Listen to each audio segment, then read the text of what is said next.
Sigur, annar sigur á Belgíu. Hvernig finnst þér þetta hafa gengið hjá þínum drengjum?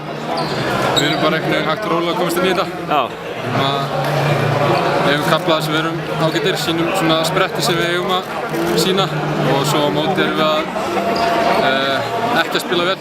Það er svolítið svona rokkað í þessu, en ég held að sé ágætt að fá þessa leiki og reyna að byggja á okkur. Við höfum ákveðin tíma til að byggja á okkur og fáum hellinga góða leikjum, þannig að ég held að þetta sé við erum bara á góðri leið með þetta.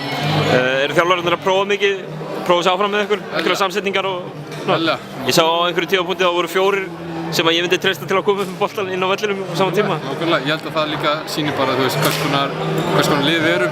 Við þurfum að spila öðru sitt þess að vinna leiki og þurfum að sýna alls konar match-up sem kannski önnur leikið ekki gert.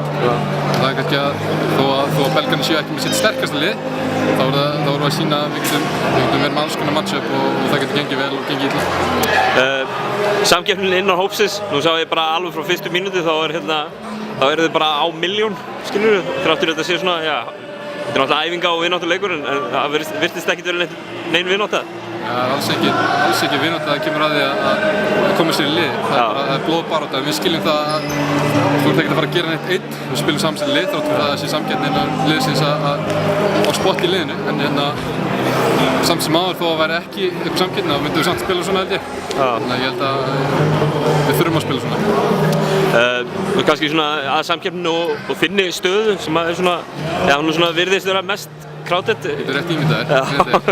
Þetta er bara, þetta fyrir vikið ef maður lítur á heildarmyndina að vera maður betri leikmaður að þessu og sterkari andlega. En svona átt að vera bara. Þetta er svona liðið fyrir að það þarf að sýna sína flott sem liðar. Nú fáum við nokkra vikur þangað til þið farið út í æfingarferð, skilur rétt. Já. Er það ekki bara kærkomið að æfa sig meira saman? Ekki spurning. Það er ástæðan verður maður í þessu að koma sér lengra. Þetta er bara eins og einhver raunveruleika þáttur. Hvort maður ekki, hvað maður rósina eða ekki. En já, vonandi kemst maður bara áfram og þetta er áfram. Frábært, takk.